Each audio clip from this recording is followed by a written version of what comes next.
Life be loud in praising God.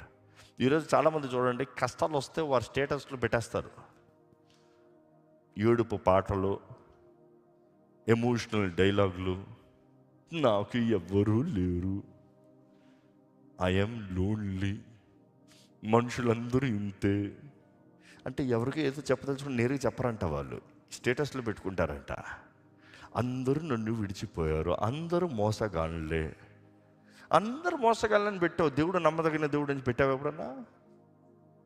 దేవుడు నా జీవితాన్ని హెచ్చించాడని పెట్టావు ఎప్పుడన్నా? నేను నమ్మిన నా క్రీస్తు నన్ను బలపరిచాడన్నా, లోయలో ఉండి నన్ను కొండపైకి ఎక్కించాడని పెట్టావు ఎప్పుడన్నా? అవి పెట్టావు.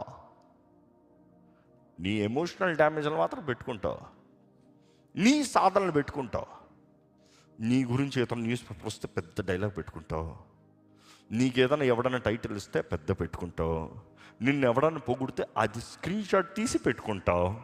ఈరోజు కొత్త ట్రెండ్లు అంట. పుట్టినరోజున పాపం ఎవరు ఒకప్పుడు పుట్టినరోజు అంతే అందరు thank you thank you thank you. ఇప్పుడు ఎవడంతా థ్యాంక్ యూ చెప్పారో అందరిది తీసి స్టేటస్ పెట్టుకుంటారంట. ఎందుకు పెడతారు చెప్పండి? మిగతా వాడికి చెప్తాను, ఒరే వీళ్ళందరూ పొగిడారు, నువ్వు పొగల్లా.